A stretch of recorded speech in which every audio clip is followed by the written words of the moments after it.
बच्चों, मैं हूँ सुनील मैम। आपका पुनः एक बार मैं क्लास में स्वागत करती हूँ। मैं आज पढ़ाने चल रही हूँ जैसे कि 5th सेमेस्टर यानी कि फाइनल में जाकर 2 पेपर हो जाता है सेमेस्टर वाइज। फर्स्ट सेमेस्टर में 2 पेपर होता है और जब सेकंड सेमेस्टर यानी फाइनल होता है तब भी 2 पेपर होता है। तो आज मैं पढ़ाने चल रही हूँ आपको 5th सेमेस्टर का सेकंड पेपर हिंदी का, जिसका नाम है हिंदी का राष्ट्रीय काव्य है। क्या नाम है? हिंदी का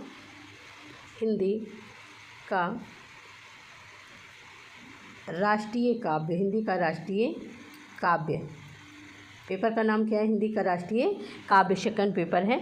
तो चलिए आज इस पर हम लोग चर्चा करते हैं। आज इसकी शुरुआत कर देते हैं इस पेपर की भी। तो चलिए हम लोग पढ़ते हैं।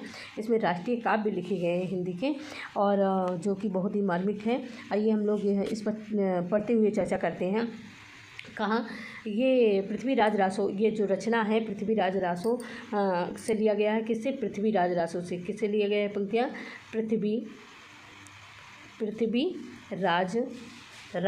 पृथ्वीराज रासो। और इसके रचयिता हैं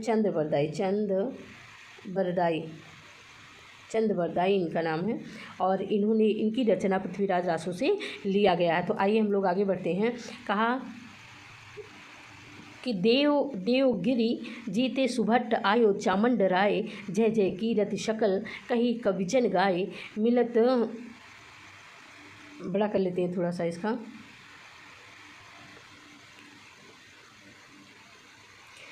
मिलत राज पृथ्वी राज सो कहीं राव चामंड रीवा तट, जो मन करो बन आपुए व गज झुंड। अब कह रहे हैं, देखिए प्रस्तुत पंक्तियां हमने बताया कि संदर्भ में आप क्या लिखेंगे? संदर्भ। तो संदर्भ में आप लिखेंगे कि प्रस्तुत पंक्तियां किसके द्वारा? चंदबरदाई कृत पृथ्वीराज रासो से लिया गया है। किससे लिया गया है? चंदबरदाई कृति पृथ्वीराज रासो के रीवा तट समय से लिया गया। किस समय? ये मतलब अंक भाग जैसे होता है तो ये समय में लिखा गया। किसमें? समय में। जैसे अंक होता है प्रथम अंक में द्वितीय अंक, प्रथम भाग, द्वितीय भाग, वैसे ये समय में लिखा गया है। तो ये चंदबरदाई कृति पृथ्वीराज रासो से क्या किया गया? पृथ्वीराज रासो के समय से लिया गया है। आइए हम इसकी व्याख्या देखते हैं। कहा देवगिरि जीते सुभट आयो चामंड राय।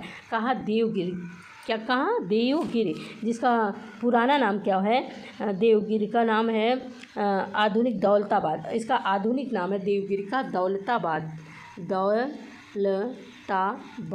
इसका पुराना नाम क्या है? दौलताबाद, जिसको देवगिर के नाम से जाना जाता है। तो कहा गया देवगिर जीते सुभट मीन्स वीर, यानी वीर जो है देवगिर जीत कर आयो चामंड राय, यानी चामंड राय कौन था? पृथ्वीराज का सेनापति। कौन था?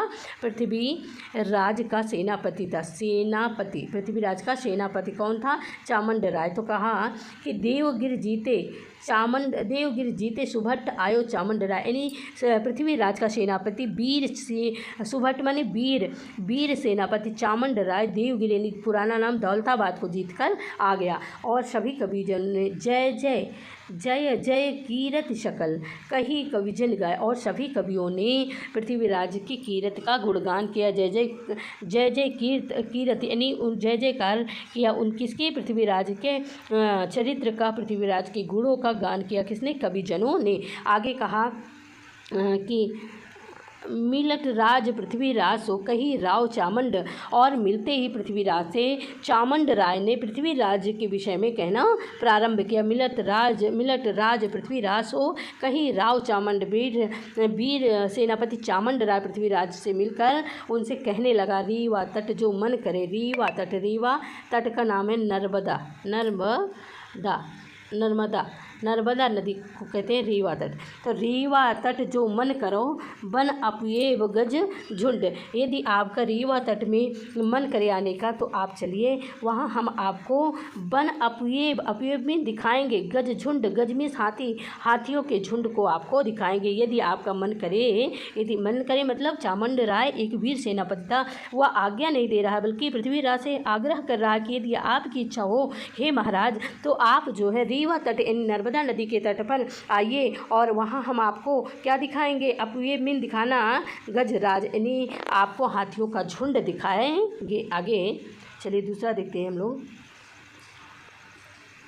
फिर कहा कवित्व है, एक कवित्व लिया गया है। कहा वो वहीं पे समाप्त होता है। अब आइए हम लोग देखते हैं यहाँ पे।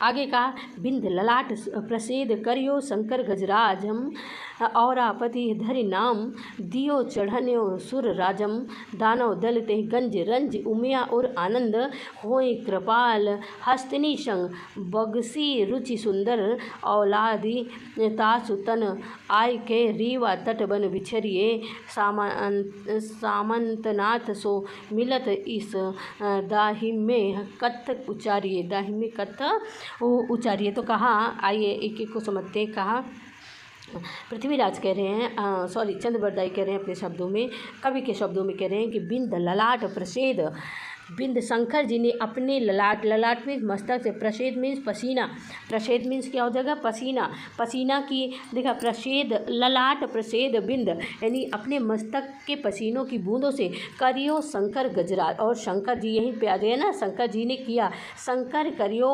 ललाट प्रसेद बिंद यानी कहा शंकर जी ने किया क्या, ललाट अपने मस्तिष्क से मस्तिष्क पर आने वाले पसीना की बूंदों से गजराजम, गजराज बना दिया। गज हाथी को, हाथी नहीं बल्कि उसका तिलक करके गजराज बना दिया। कहने का मतलब कि शंकर जी के जो मस्तिष्क पर पसीने की बूंदें टपक रही थी, उन पसीनों की बूंदों से शंकर जी ने किसी हाथी को, गज को तिलक किया, तो गज क्या हो गया, गज से गजराज हो गया, हाथियों का राजा बन गया। औरापति, और उसका नाम एरावत रखा, एरावत, और औरापति यानी उसका नाम एरावत रखा, उसका नाम क्या रखा, एरावत।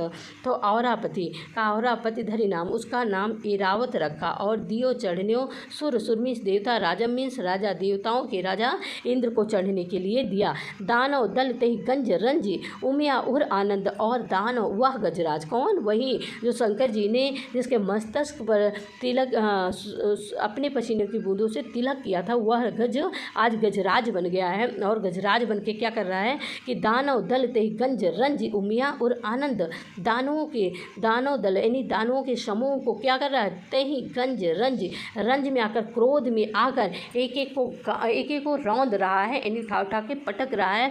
और ऐसा करने पर क्या, उमिया मीन्स माता पार्वती, उमिया मीन्स उमा मीन्स उमया, हुआ उमापति कहते हैं ना, उमापति यानी गौरी के पति शंकर जी। तो उमया मीन्स माता पार्वती, उर मीन्स हृदय, आनंद। इस प्रकार करके हाथी ने गजने के दानों के दल को क्या किया, क्रोध में उठा कर फेंक दिया, उनका मर्दन कर दिया। और ये सब देखकर माता पार्वती का हृदय आनंद से भर जाता है। तो होई कृपाल हस्तनी संग बगसी रुचि सुंदर, और कहा कि माता पार्वती जब आनंदित हुई, उनका हृदय आनंदित हुआ, तो हुई कृपाल, और उनकी आनंदित होकर उनकी कृपा गजराज पर बरस पड़ी, यानी हाथी की हथनी को दिया उनको, यानी कि उनकी कृपा से एक हथनी आई। और बगसी रुचि सुंदर, और उस बगीचे में, उस सुंदर बगीचे में गज और गजनी दोनों यानी हाथी और हथनी रहने लगे। औलादी तासुतन आए के, और उनकी औलादें, क्योंकि जब दोनों का विवाह हुआ, जो हथनी रहने लगी, तो औलाद यानी संतानों के उत्पत्ति, तो औलादी तासुतन आय के यानी वो जो औलाद है मीन्स उनकी संतानें हैं, उनकी संतानें यहाँ आकर के रीवा तट बन बिछरिया, और आकर यहीं रीवा तट के वन पर, जो रीवा नर्मदा नदी का तट है, इस यहाँ पर फैले हुए वनों में बिछड़ गए। सामंतनाथ सो मिलत इस, और सामंतनाथ मिलो इसे दामिनी कथ उचारिए, बिछड़ गए। और तब से यहीं पर वो आकर रहने लगे, यहीं पे क्या किया, आकर वो सब लोग रहने लगे। तो ये कौन बता रहा है, ये चामुंड राय किससे बता रहे हैं, पृथ्वी राज से बता रहे हैं। तो आगे आपको बाद में पढ़ाएंगे। यहाँ तक कल